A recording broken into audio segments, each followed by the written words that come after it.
इसे कहते हैं सिर मुंडाते ही ओले पड़ना। अभी आप सभी लोग ये देख ही रहे थे कि संदीप माहेश्वरी जी और विवेक बिंद्रा की जो कंट्रोवर्सी है उसमें हम ये अंदाजा लगा रहे हैं कि इसमें कौन सही है और कौन गलत है। स्कैम वाकई में हुआ है या नहीं हुआ है, अगर हुआ है तो क्यों किया उन्होंने ऐसा, स्टूडेंट्स के जो फ्यूचर है उसके साथ खिलवाड़ क्यों हुआ है। लेकिन इसी बीच में बिंद्रा जी की जो वाइफ है उन्होंने उन पर एक मुकदमा दर्ज कर दिया, यानी कि उनके भाई ने मारपीट का आरोप लगा करके उन पे एक मुकदमा दर्ज कर दिया है।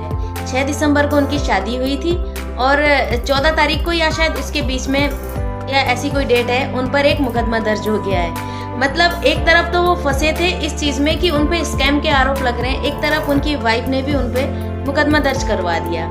अब घरेलू उसमें भी फंस चुके हैं, यानी कि घरेलू हिंसा, मानसिक प्रताड़ना, वाइफ को पीटना, ये सारी चीजें। देखिए किसी की पर्सनल लाइफ में हम नहीं बोलते हैं और ना ही हमें बोलने का कोई अधिकार है। ये सारी चीजें तो देखो चलती रहती है, घरेलू मामला, किसके घर में किसकी पर्सनल लाइफ कैसी है उसके बारे में बोलने का ना तो हमें अधिकार है और ना हमें बोलना चाहिए। उसको कानून देखेगा, FIR अगर दर्ज हुई है तो पुलिस जांच करेगी, वो चीजें हैं। लेकिन दोनों तरफ से बिंद्रा जी पे ये मुश्किलें पड़ गई।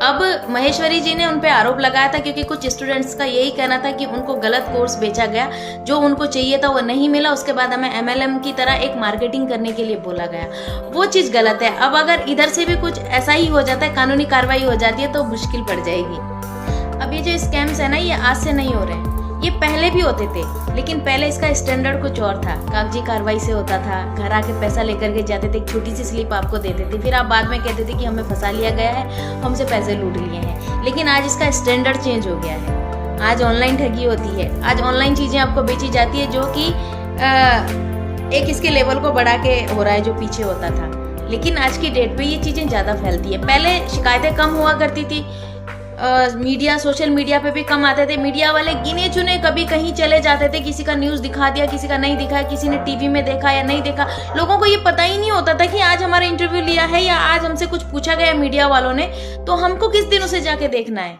लेकिन आज की डेट पे तो आप खुद की वीडियो बना सकते हैं, आप इंटरनेट पे सर्च कर सकते हैं, एक छोटी सी चीज अगर आप सर्च करेंगे तो पूरी की पूरी चीज खुल जाएगी। तो लोग आज की डेट पे अवेयर हैं। लेकिन अब इन सब चीजों में ये जो अभी महेश्वरी जी वाला जो भी कांड हुआ है, जो इन्होंने किया है, जो भी खुलासा किया है, इन सब चीजों में एक चीज मैं और कहना चाहती हूँ कि अगर आप लोग अवेयर हो चुके हैं, सब चीजें जानते हैं, तो क्यों ऐसी चीज आप खरीद रहे हैं जिससे आपको बाद में ये सारी चीजें बोलनी पड़े कि हमें कोई फायदा नहीं हुआ, हमारा MLM कराया जा रहा है या ये सब कराया जा रहा है। आप तो अवेयर हो ना, आप तो जानते हो ना कि आप क्या करने जा रहे हैं, तो 2-4 लोगों से पूछते क्यों नहीं हो, रिव्यूज क्यों नहीं देखते हो उन चीजों के, ताकि आप इन सब चीजों से बच जाओ। और ये सारी चीजें हो रही हैं क्योंकि आप होने दे रहे हैं अपने साथ, वरना आप होने नहीं देंगे तो कैसे हो जाएंगी।